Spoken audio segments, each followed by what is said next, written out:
Charles E. Burney of Scottsbluff had been accused of converting over $15,000 from the Hormel Company at Scottsbluff for his own use. Now, KFAB in Omaha joins NBC. NBC News. This is Wally Robinson. The continuing crisis in Iran and the brand new one in Afghanistan were cited by the White House tonight as being too pressing to allow President Carter to go to Iowa for his scheduled debate with Senator Edward Kennedy and Governor Jerry Brown.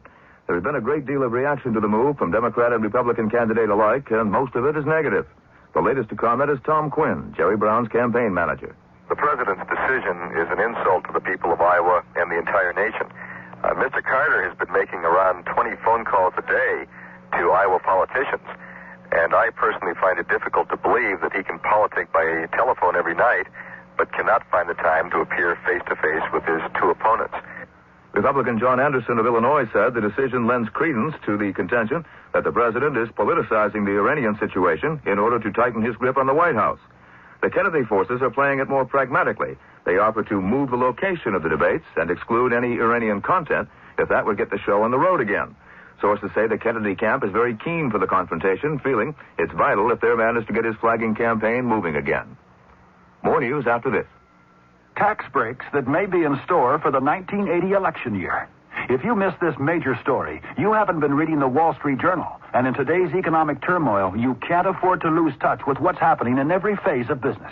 So have a pencil ready for an important offer that will help keep you informed. Other journal articles reported the facts on Detroit's tailspin, the latest reading on the economy, and the cloudy outlook for retailers this Christmas season.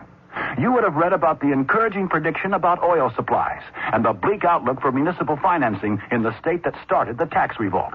Another article examined aluminum stocks. They're beginning to reflect fears of a long, deep recession. The Wall Street Journal. It's all the business news you need when you need it. Right now, you can get 20 weeks of the Journal. That's 100 copies for only $22. A real money-saving offer. So in the continental U.S., call this toll-free number now. 800-648-5322. That's 800-648-5322. Except in Nevada. You'll be billed later. Diplomatic missions are underway to deal with both the Iranian and Afghan situations. Secretary of State Vance will lead the delegation at the UN tomorrow, though NBC News has learned that economic sanctions against Iran will not immediately be sought. Apparently, Secretary of State Waldheim has a chance to meet and negotiate directly with the Ayatollah Khomeini, and the U.S. will therefore hold off for 10 days. Deputy Secretary of State Christopher is to meet with our allies, seeking a common response to the Soviet intervention in Afghanistan. Meanwhile, Richard Valeriani reports that state seems to be hamstrung in its dealings with Iranians in this country, too. On December 12th, the State Department ordered the Iranian embassy in Washington to cut its staff from 60 to 15 and to reduce the number of people working in 4 Iranian consulates around the country from about 160 people to a total of 20, 5 in each consulate. The top Iranian diplomat here was given 5 days to comply with the order. But 16 days later, the Iranians still have not given the State Department a final list of the 35 diplomats who will operate their embassy and consulates. They did submit one list, but then said they wanted to revise it, and a revised list has not yet been presented. Nor does the State Department know which Iranians, if any, have actually left the country. Officials here say they're still working on getting the problem resolved. Richard Valeriani, NBC News, at the State Department. This is NBC News. Kodak invites you to remember the special moments that make up the holiday season and to trust them to Kodak Film. A bike! Grandpa, you got me a bike. I got one too, a red one. Look, it's snowing! No, you shouldn't have. I know. Oh, this is so impressive. I know. How did you know? I knew. Happy New Year! Shouldn't you trust moments like these to Kodak Film? Happy New Year to all you football fans, and the NBC Radio Network is kicking off in great style. The 1980 Rose Bowl pitting the University of Southern California Trojans against the Buckeyes of Ohio State. I'm Bob Buck, NBC Sports, inviting one and all to join us as two of the nation's top-rated teams battle it out. The Rose Bowl, New Year's Day on many of these NBC stations. The holidays have always been attended by various discomforts, usually brought on by enjoying one's meals too much or enjoying one's eggnog too much. George Gobel once called it being overserved. Now you can add another malady, profiled by NBC's Rob Sharkey in Los Angeles. A problem for many over the holidays is insomnia. It occurs whenever regular daily patterns are disrupted, but what researchers are learning about it may put us to sleep. Insomnia is sexist. More women suffer than men. It's often caused by agrypniophobia, fear of not being able to sleep. Caffeine and nicotine are also causes. Both are stimulants. Alcohol can be, too, making your nightcap an eye-opener. Sleeping pills lose effectiveness after a few days. But what will work is Protein, because it contains a natural sedative. Next time the Sandman stays away, try a high-protein dinner and a glass of milk at bedtime. Wally Robinson, NBC News. In Omaha and Council Bluffs, we have 29 degrees and some light snow. Lincoln, cloudy skies and 30. This is KFAV in Omaha. Now, the Mystery Theater.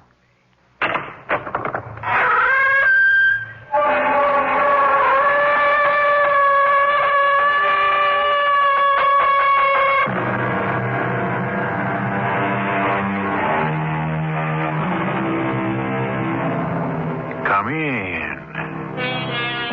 Welcome. I'm E.G. Marshall. By the time this settlement of immigrants established itself as the United States of America, it had already produced, alongside its statesmen and traders, various writers of distinction who would come to be respected and admired all over the civilized world. Once the new republic was formed and proclaimed, the land burgeoned with many more, of whom one was Washington Irving, born in New York City in 1783. The drama we're about to present for your enjoyment is a free adaptation of one of his stories. But Gottfried, you live like a solitary. You live like a monk. Not at all, Carl. Paris is full of women. Fastidious, flirtatious, fascinating. I love them all. Well, that's all very fine, but there should be one in particular. There is. I see her every night. Where is she? Why haven't I met her? Because, my dear friend, she lives in my dreams.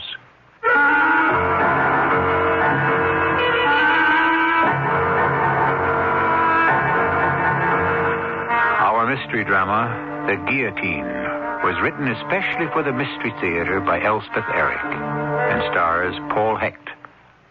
It is sponsored in part by Contact, the 12-hour cold capsule, and True Value hardware stores. I'll be back shortly with Act One. Kodak invites you to remember the special moments that make up the holiday season and to trust them to Kodak Film.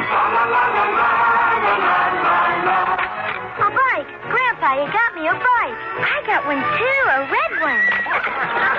Look, it's snowing. No, you shouldn't have. I know. Oh, this is so impractical. I know. How did you know? I knew. Happy New Year! Shouldn't you trust moments like these to Kodak Film? How many cold tablets do you take a day? 2? More. 4? More. 6? Yeah. A day? Uh-huh. And then more at night? Right. Why? Well, they're new. Take Contact. One capsule helps all your congestive symptoms up to 12 hours. All day? And all night while you sleep. That's the wonder of Contact. Hey, you're the guys on TV. Yeah, we're the guys on TV. Take your Contact. Take it fast. Give your code to Contact. Take only as directed. This is the season when Dean's camera centers are specially helpful to camera bugs. Dean's have a complete stock of Kodak film, black and white, color, and self-developing for beginning photographers as well as professionals. And the holidays are one time you won't want to get caught short. Remember, too, Dean's for Kodak film processing and Kodak prints. You'll want to get those slides you took during Christmas and New Year's developed quickly and professionally. And Kodak picks up and delivers to both Dean's camera centers every day. So have a happy holiday, and for film or processing, visit Dean's Downtown or Dean's Countryside Village Camera Center. If you think it takes you a long time to make yourself look good, just think. It took national parks thousands of years to become the natural beauties they are when you visit them today. But will they still be that beautiful when you leave? Everyone likes to have a good time, but litter is no fun for anyone. So remember, leave your footprints on the trails, but leave your candy wrappers, film boxes, lunch bags, and other trash in the trash cans the Park Service provides. This message from your National Park Service, U.S. Department of the Interior. On Council Bluffs at 29 degrees and light snow. Lincoln, 30 degrees and some cloudy skies. This is KFAB.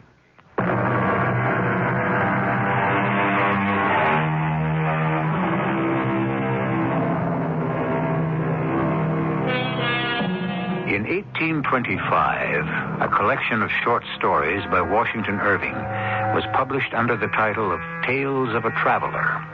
One section of the book is charmingly headed, Strange Stories by a Nervous Gentleman. And it is from this section that we have chosen the tale that follows, one we call The Guillotine.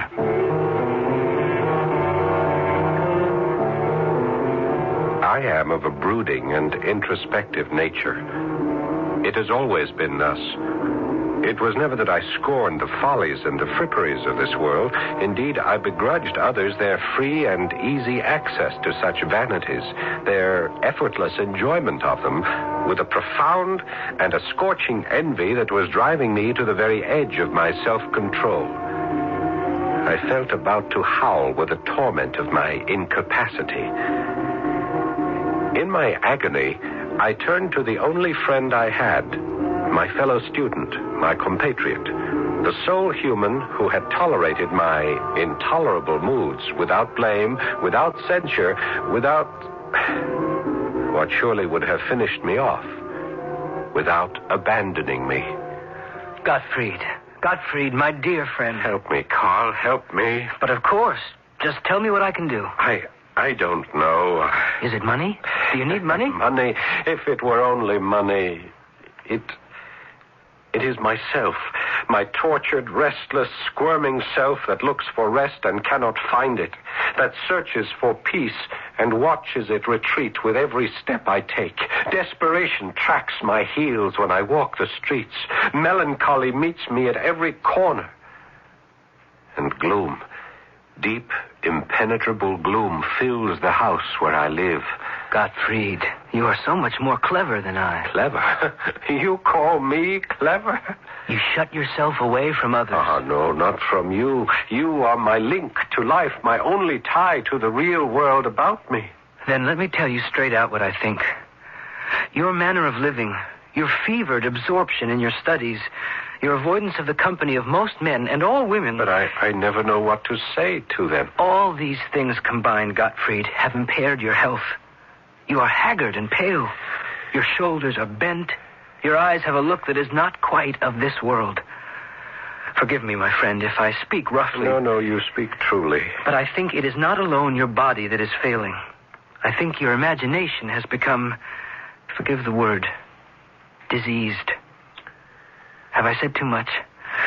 Have I gone too far? I must tell you that of late I have been studying many philosophical theories. Not just the recognized ones, but those more obscure, more, perhaps, radical. You have the mind for such weighty things, Gottfried. I've gone back to the Egyptians, to the Hindu. I've walked with Paracelsus in his garden. Of late, I've immersed myself in the teachings of Swedenborg and his New Jerusalem Church. Swedenborg? I don't think I know. He's a Swedish philosopher, a religious writer. He died a few years back, but he claimed to have established direct communication with the spiritual world. How did he do that? Through the opening of his spiritual senses. And you? Well, can you? Has that happened to you? Of course not. It didn't happen to Swedenborg until he was 57 years of age, but it might happen, or something very like it might happen to me, if only... What, Gottfried? If only what? If only I could escape. Escape whom? Escape what? An evil influence, Carl. It hangs over me night and day. Oh, how can you say such things? Because I know them to be true. There's an evil genius, a vile spirit whose sole intent is to ensnare me and to ensure my damnation. You really believe it? It is not so much a matter of believing, Carl. It is a matter of conviction. Conviction that it is so. And being convinced that it is so, it is so. I think I can understand that. Though I am not sure. I have never been given over much to fancies of that sort. I'm more of a practical man, you might say. Still, in a way, I can understand how a man like yourself could seize upon such an idea and become let's say a victim of it. Yes, you've hit on the word, Carl. I am a victim of my own imaginings. Yes, you are exquisitely correct. Well, then, if I could go on and make a further suggestion. By all means, speak out. It's my thought that you should leave here and go to Paris. Paris? Well, you could finish your studies there as well as here. Well, the Sorbonne is as fine a university as one could wish. And Paris is such a splendid city. A change of scene. A change of company, perhaps. Female company in particular. Who knows what all that might do for you? Yes. Who knows? At first, it seemed that Paris might indeed be the answer to my dilemma. The revolution was breaking out and beginning to spread. I had studied Jean-Jacques Rousseau's social contract paragraph by paragraph, and his theory of the equality of man and representational government had captivated my mind. More than that, the delirium of the people of Paris, their fervor, their ecstasy, it seemed that simply to live in such an atmosphere would be enough to cleanse my mind of its morbidity. I found myself a room on a narrow, dark street in the Latin Quarter, not far from the monastic walls of the Sorbonne. The concierge who showed me my quarters was as gloomy as the street itself. There it is. 2 francs. It has a window? You can see that it has. Ah, yes. I'll need a table to put in front of the window. Could you arrange that? And a straight chair to put in front of the table. Is that possible? I am a student at the Sorbonne. I'll be doing some writing. I'll arrange it. Could you also arrange for an armoire? I have only a very few clothes, but I would... There are nails on the wall. Oh, yes, I see. Now, about bookshelves, I have very few clothes, but I have a great many books, and I expect to have more, so... I have no bookshelves. I see. Well, for the time being, I suppose I can stack them on the floor or under the bed. I'll manage. 2 francs. Oh, yes, of course. There you are. The students at the Sorbonne seem very excited about the uprising. Students are always excited about something. And the establishment of the National Assembly. A gesture. Oh, but, Madame, it confirmed the revolution. The king will never again be absolute. If not the king, then it will be another. How can you be so pessimistic? Why, the day the people captured the Bastille, I was not here, but I heard of it. The king went to the Guildhall. He gave in. He even wore the red, white, and blue cockade, I was told. That is true, isn't it? Oh, yes. Well, then, the arrest of the royal family? Yes. And the march on Paris from Marseille? Oh, what a thrill. They managed 18 miles a day, I'm told. Imagine that. In midsummer and drawing their cannon with them. No body of men has ever accomplished such an extraordinary feat. Yes.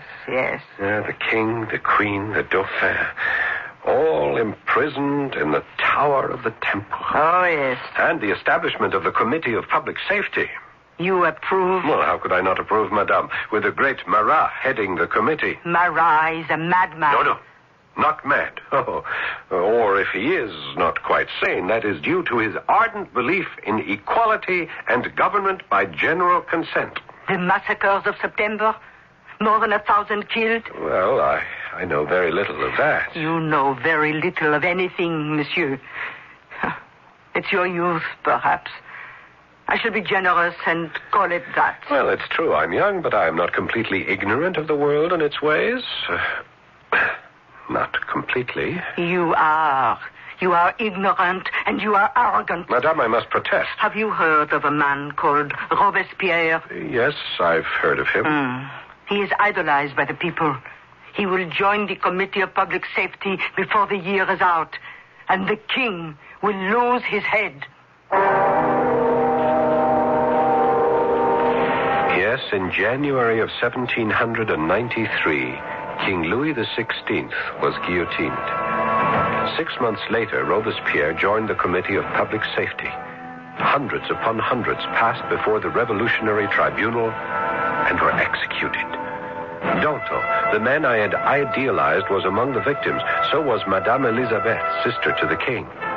So was the queen. I sickened and turned away.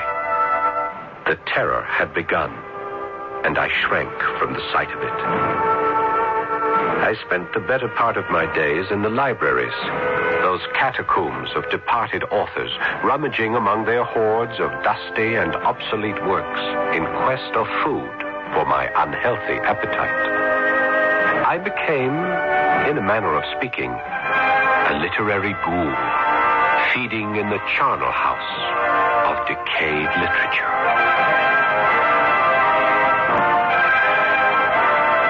Washington Irving was born just as the seeds of the French Revolution were starting to germinate. By the time he was of school age, the revolution had been confirmed by the establishment of the National Assembly. At the age of 8, he was old enough to hear from his elders of the March on Paris in the spring. His 9th and 10th years must have been filled with rumors of the executions in Paris, years which came to be known as the Terror.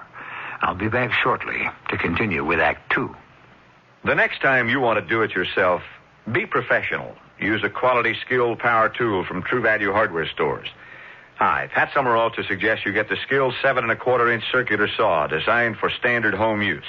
It has a burnout-protected motor, heavy gauge foot brackets to assure accurate cuts at all settings, and comes complete with a blade. Or get the skilled 3/8-inch cordless drill from True Value hardware stores. It features 2-speed controls so you can adjust the speed to suit the job and the material. And it operates forward and reverse to drive and remove screws. It includes a recharging unit to keep the drill ready for use, and because it's cordless, you can use it anywhere. See the wide selection of quality, skilled power tools at participating True Value hardware stores and home centers. And save gas. You won't have to drive far for your hardware and houseware needs. If you're looking for values, for service, and for selection, you'll find them nearby at any one of the more than 5,000 True Value hardware stores and home centers nationwide. It's time for Bryant, with comforting thoughts on cooling and heating your home or business. If you have a fireplace, be certain to keep the damper closed when not in use. You'll avoid drafts, but most important, you'll stop valuable heat from escaping up the flue. When you decide it's time to economize with more energy-efficient cooling and heating, call the man who has it, your independent hometown Bryant dealer. Bryant, a comforting thought. Looking for a computer? Start looking at American Computer in Omaha. American Computer has computers for farmers and ranchers and businessmen and for the home. If you're a doctor, American Computer has a complete medical package. Includes the computer, memories, terminals, printer, software programs, insurance forms, handling and maintenance, a first-line, state-of-the-art multi-terminal system at a lot less than you'd expect to pay. For the broadest selection of computers, peripheral devices, and software programs in the Midwest, see American Computer in Omaha, just 6 blocks south of I-80 at the 84th Street interchange. Out-of-towners call collect 592-3590. In Omaha and Council Bluffs, we have 29 degrees, a little snow. Lincoln, cloudy skies, and 30. This is KFAB, Omaha.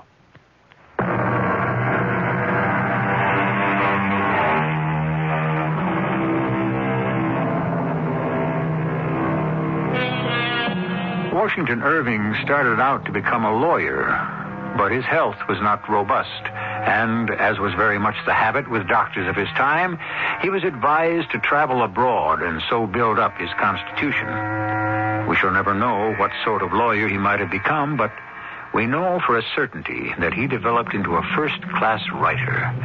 And it was his early visit to Europe which roused his interest in the Gothic tales of terror and romance, such as the one we have adapted for you.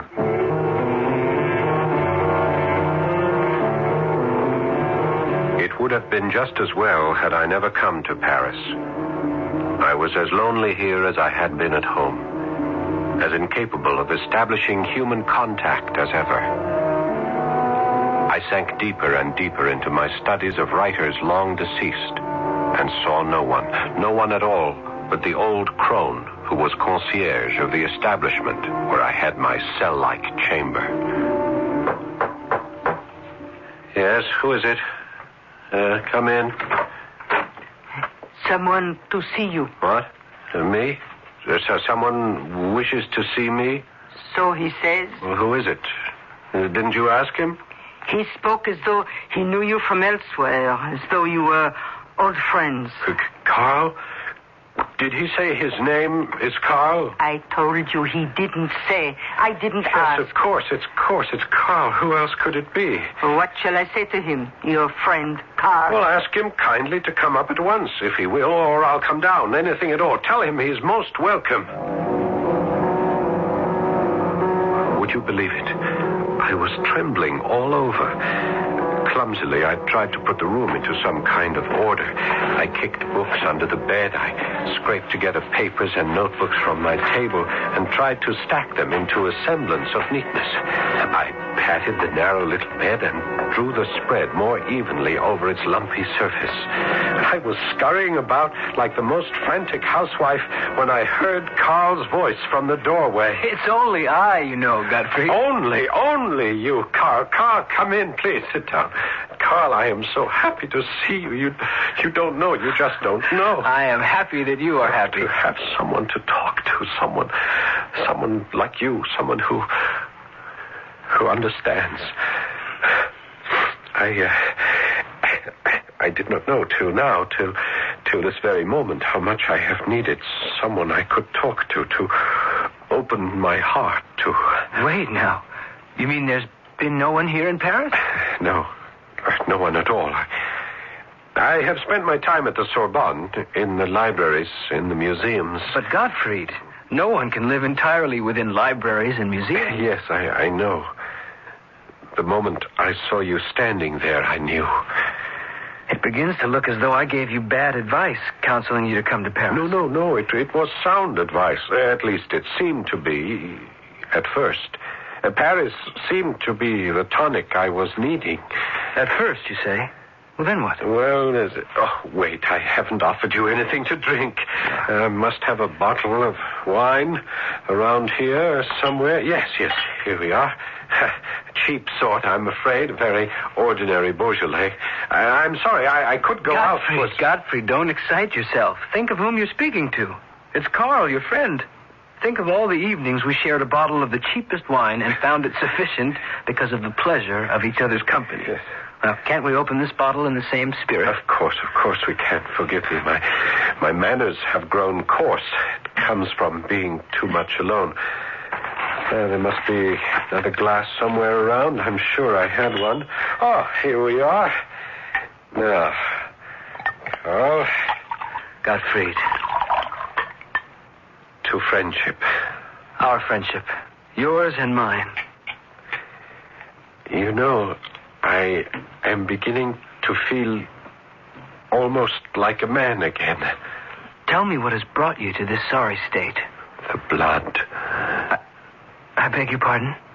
You said the blood? You know how wildly enthusiastic I was with the political theories of the revolution and the philosophy behind them.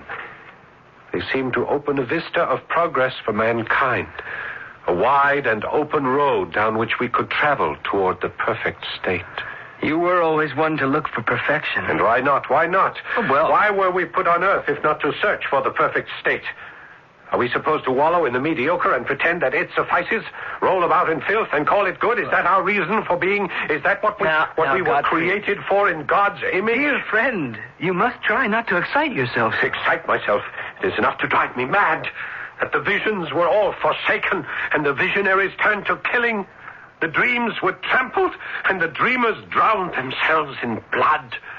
Carl, there are times when I think it has done just that. You mean? Listen to me, Carl. Let me tell you something. I must tell someone. There's only you. No one else. Of course, Gottfried. You can tell me anything. Carl, in the most ancient part of Paris, where the Hôtel de Ville lies, you know the place? I have heard of it. On the Place de Grève, the open space in front of the Hôtel de Ville. That is where they have erected the guillotine. I have heard, yes. This instrument of death stands ever ready. The scaffold runs all day with blood. All day, each day. Victims are dragged there and made to kneel. A heavy blade is released. It slides swiftly down vertical guides, and the head of the victim, oh Heavenly Father, it is too horrible, too terrible. I can't endure it. You mustn't take these crimes upon yourself. A revolution has never been accomplished without shedding blood. Yes, but this has become a mania for blood, an insatiable thirst. Even now, at this moment, while the city sleeps, that horrible engine stands, grim and silent, waiting for fresh victims. It sickens me. It congeals my heart. It freezes my blood. I understand. I do. And that is why I have turned away to the study of ancient writers, dead thinkers, anything to separate me from the awful present. My poor Gottfried. I'm so sorry. So sorry. Thank you. I am ashamed to accept your pity, yet I thank you for it, which shames me all the more that I should be grateful. But there must be other things. There must be more to life. Come, let's finish this bottle of wine before I have to leave. Leave? You have to leave? Oh, not quite yet.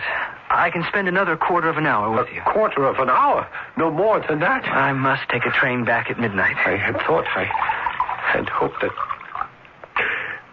I have been so alone. Yes. Come now. Let's make the most of our time together. Drink up now, and we'll talk of pleasant things. Such as... Yes, such as what? Well, such as women, for example. Surely there are women in Paris who have taken your fancy. Oh, yes. Yes, many. Well, there now. You see? Things are not all black and gloomy. Of course, I have not met any women. I haven't the knack. I've never had it. You know that. Well, I thought that here, in Paris, you might, acquire it. Learn the ways of the world. Oh, no, I'm too shy. I can't find the courage. But I think about them. Oh, do you now? Yes, I do. I think of them a great deal.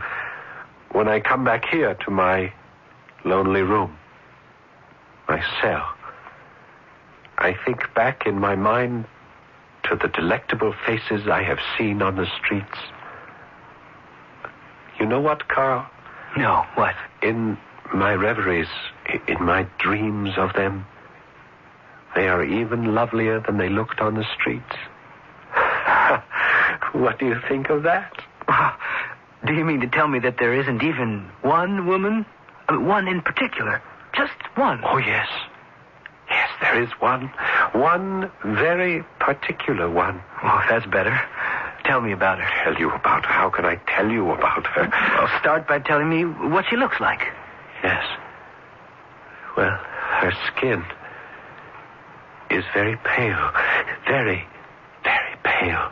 White. Like a white rose. Her eyes?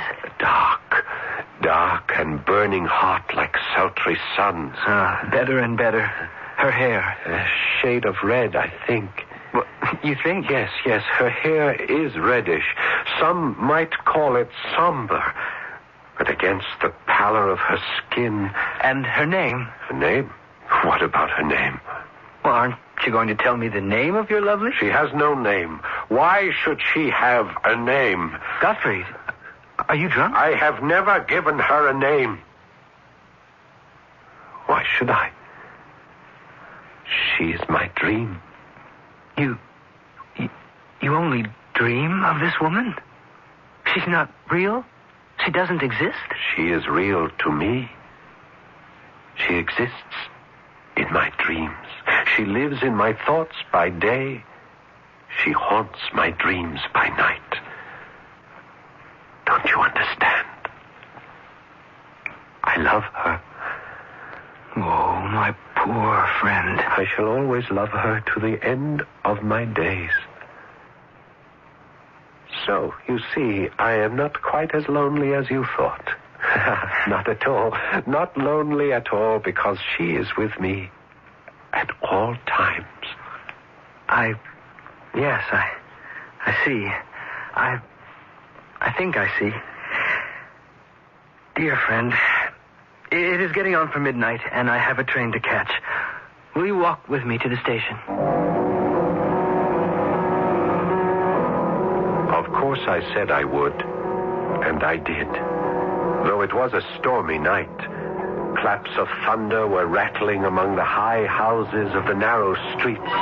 Lightning flashed now and again, and the rain that began to fall seemed to drop into my heart as much as on the cobblestones. When I had watched the train depart, carrying off my only friend, I thought to return to my room, but something, a morbid recollection of our conversation, no doubt, drew me or forced me toward the Hotel de Ville and the Place de Grève. And in a sudden flare of lightning, I saw it, the horrible engine of death, the guillotine. A violent tremor ran through me, and I wanted to run. But something held me rooted to the spot till the lightning burst forth again. And there, crouched by the guillotine, I saw a shadowy form, all dressed in black, a female form seated on one of the lower steps of the scaffold, leaning forward, her face in her lap, her long, disheveled hair hanging to the ground. Her long, reddish hair.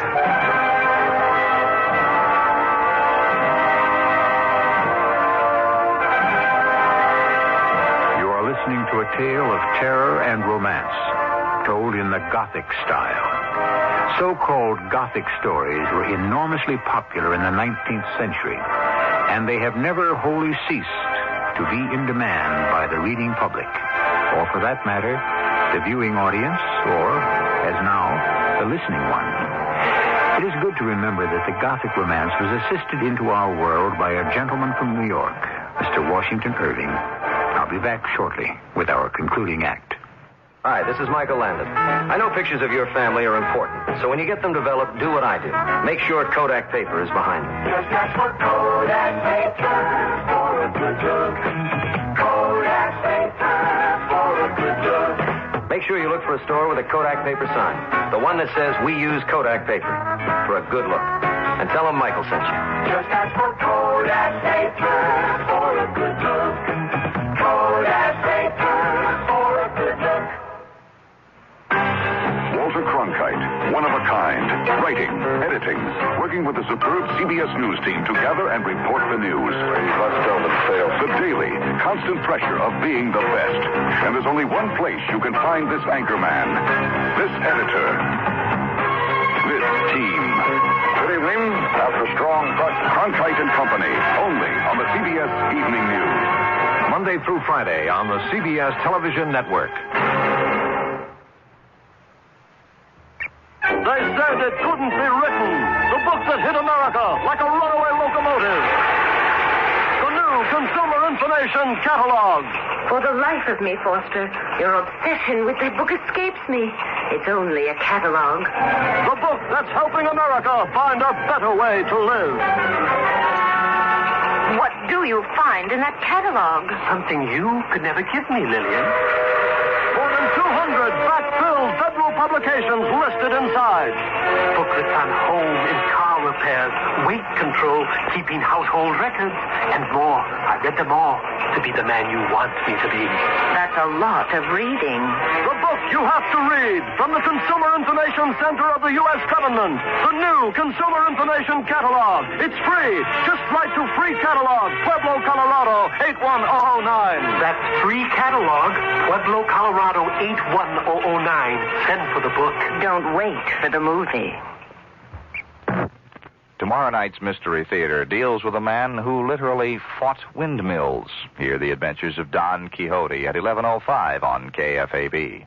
But now we return to Act 3 of The Guillotine.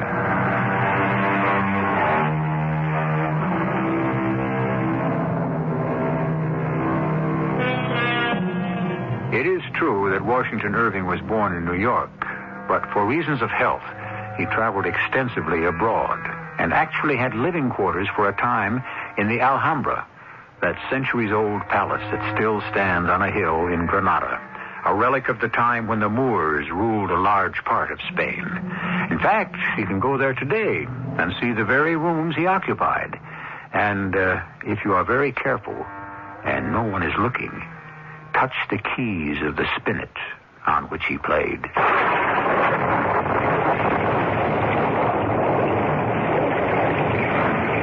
I stood in the teeming rain and gazed at the woman in black who sat on the steps of the scaffold. There was something awful in this solitary monument of woe. She looked to be a woman of some distinction.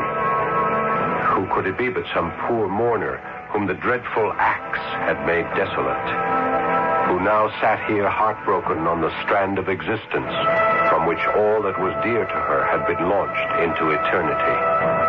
I could not leave the Place de Grève without speaking to her.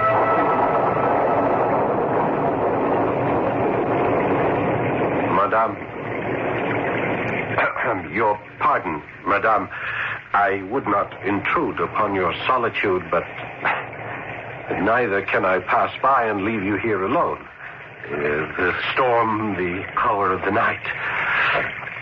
Let me lead you away from this gruesome place. Let me take you to your friends who will cherish and take care of you. Madame? I have no friends. Oh, Madame, such a one as you. I have no friends on earth. The guillotine has taken them all. Is that what you mean? My heart weeps for you. But if there are no friends to give you refuge, at least let me take you home. I have no home. But in the grave. Oh, Madame, I know I am a stranger to you. You have no reason to trust either me or my intentions, but if you would permit me to offer you my protection. I am a poor student, Madame. I am not even a native of Paris.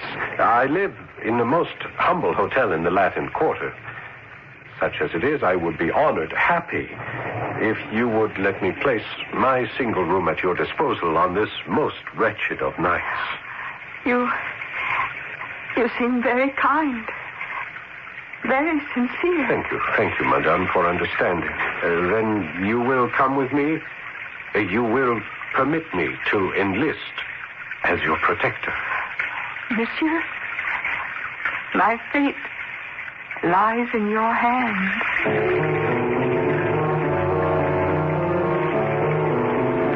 The storm had abated. All Paris was quiet. That great volcano of human passion slumbered for a while to gather fresh strength for the next day's eruption. I conducted my charge through the ancient streets of the Latin Quarter, by the dusky walls of the Sorbonne, to the dingy hotel where I lived.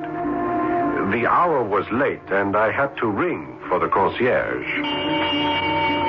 Coming. Oh, don't be afraid of her. She's cross, but really kind. Thank you, Madame. I am so sorry to trouble you. You have someone with you? Yes, a friend. Well, come in, you and your friend. Thank you, Madame. If you need anything, refreshment of any kind. Yes, thank you. My room is on the first floor. You'll find it rather shabby, I'm afraid. This hotel once belonged to a member of the nobility, but only the remains of its old glory are still evident, and you have to look very hard indeed to see them. Here we are. Here is the door, Madame. I'll fetch a light. You can make yourself comfortable. There's a bed over there if you care to lie down. You must be tired. Here we are. Here's our light. You are very kind to a poor stranger. Madame. What is it? You are so pale. But your hair, your eyes, your skin. They please you? Your black dress, your black cape, it's so simple. Oh, I am happy you like them. No jewels, no ornaments of any kind. Only a broad black band around your lovely neck with its diamond clasp. You are too perfect. You are too perfect by far, Madame. May I tell you something of what is in my heart? I have loved you for a very long time. What's that? A very long time? I have seen you every night for months, and many times during the day. Oh, well, have you been following me, young man? I have been dreaming of you. Asleep at night, in trance during the day. It has been your face, your form that filled my thoughts and fevered my imagination. Madame, I adore you. Oh, how strange it all is. Strange, but marvelous. That you should have thought of me all this time. Thought of you, dreamed of you. Or was it that you, young and ardent, have filled your head with thoughts of the other sex? It would only be natural. And your thoughts simply reappeared in your dreams. Madame, though I am of such a shy disposition, I have never had the courage to pursue my fancies into the world of reality. All this is known to a friend of mine. He was here today. A short visit to Paris. We talked here in this very room. I spent a good part of our time together telling him that while I thought of women as any man does, still, there was one in particular. One very particular one. Are you saying... My friend asked me what she looked like, this one particular woman. He asked me to describe her. Yes? And? And I said her skin is white as a white rose. Oh. Her eyes are dark like sultry suns, and her hair a certain shade of deep red. Oh, my dear. Surely such a miracle that you have come to life, that you sit here in my little room in all your beauty and desirability. I told my friend this evening, I said, do not pity me because I love this woman of my dreams and shall always love her. Oh. And what did he have to say to that, your friend? I think he understood. At least he accepted what I said as truth, as my truth. But then it was time for him to take his train. We said farewell. I started to walk back here. And then we met by the guillotine. And I dared to speak to you. And I listened and believed and you. I brought you back to my humble room, and here we are, together. I tell you, it is a miracle. The miracle of my life. It is yourself. It is you come to life. It is you sitting next to me. Your hand I am holding. Your eyes I gaze into. It is your lips I desire. If I might only... Yes? If I might kiss those lips just once. Oh, only once. Madame, my most beloved. Oh, my darling. Again. Again. Oh, my sweet angel. You give me courage to ask you something I never thought to ask. Yes, my love. Do you feel as I feel? Yes. Why should we separate, you and I? Our hearts are already united in the eye of reason and honor. We are as one. Oh, yes. You have no home, no family. Let me be home, family, everything to you. Rather, let us be everything to each other. Here, take my hand. I pledge myself to you forever. Forever? You say forever? Forever. Oh, lover. I am yours.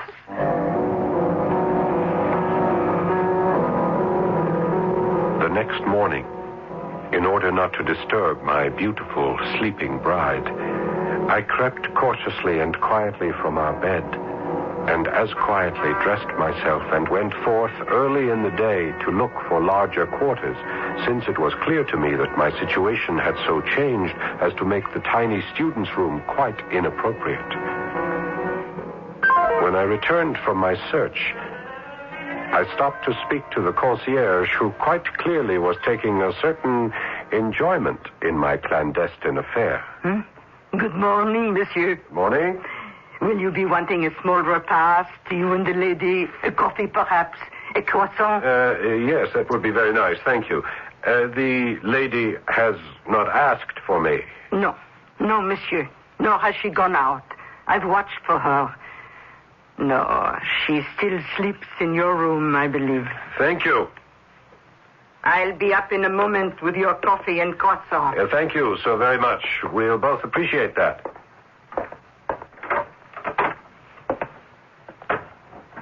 My darling, my love, it is I. I have been walking the streets looking for a better place for us to live. 2 rooms, at least, by the river, if possible. Do you hear me? Well, come along, my sweetheart. Wake up now. The concierge is bringing us our breakfast. Well, come along. You cannot be comfortable lying like that, your head hanging over our poor little bed, your arm thrown over it. Well, let me move your arm, at least. Oh, but how cold you are. How very cold. Your hand is like ice. Oh, my God. There's no pulse at all. And your face, pale, ghastly. Oh, no. Monsieur, I have brought breakfast for you and the lady. The lady? The lady is dead.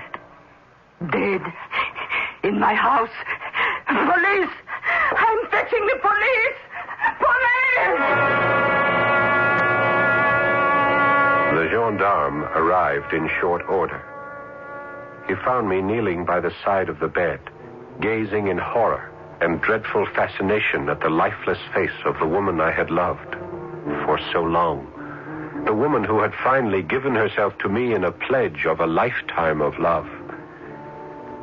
As the officer of the police entered the room, I looked up at him and saw him start back suddenly, a look of total amazement on his face. Great merciful heaven. How does this woman come to be here? Do you know her, monsieur? Let me come closer. Do you know who she is? I know who she is. I was there in the Place de Grève when they chopped off her head. They guillotined her yesterday.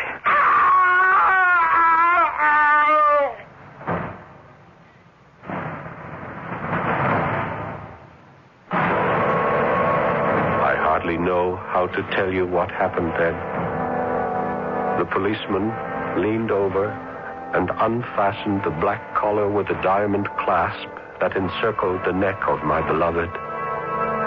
And horror of horrors, her beautiful head rolled upon the floor. And then I knew. My most awful fear had been true all along. The fiend had gained possession of me. And I was lost forever. Forever lost.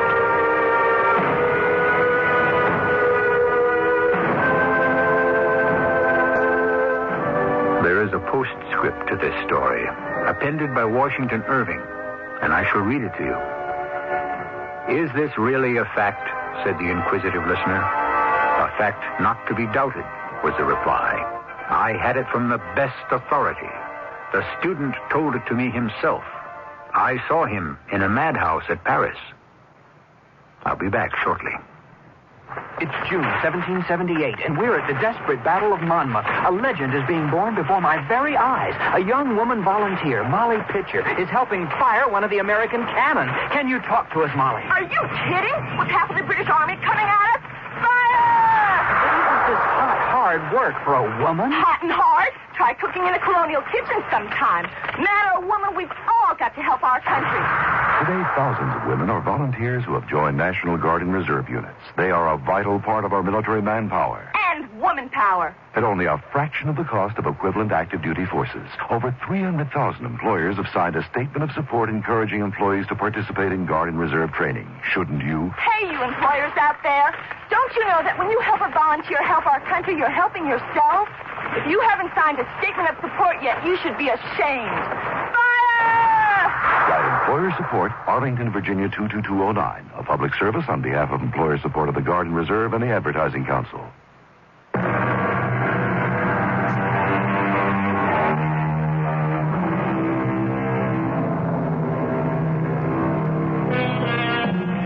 The horror story is international. Starting with the Castle of Otranto by the Englishman Horace Walpole, it was followed and improved upon by Honoré Balzac in France. And in America, it was carried on by Washington Irving and brought to a peak by the genius of Edgar Allan Poe. Oh, yes, the horror story is here to stay. Our cast included Paul Hecht, Don Scardino, and Bryna Rayburn. The entire production was under the direction of Hyman Brown.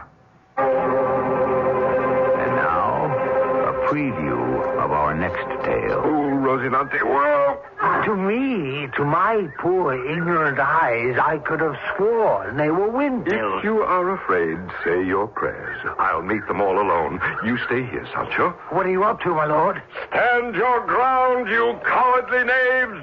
You dastardly giant! Yeah, careful, master. Be quiet, Sancho. I may be only a single night alone, you miserable, overgrown, faint-hearted monsters. You can get hurt. But like David facing half a dozen Goliaths, I engage you all in unequal but mortal combat. Don Quixote, the wind has freshened. The sails, the arms of the windmills are turning faster and faster. Giants, prepare to do me battle.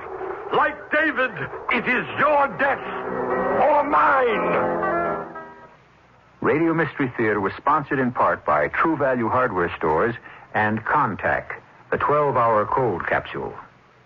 This is E.G. Marshall inviting you to return to our Mystery Theater for another adventure in the macabre. Until next time, pleasant dreams.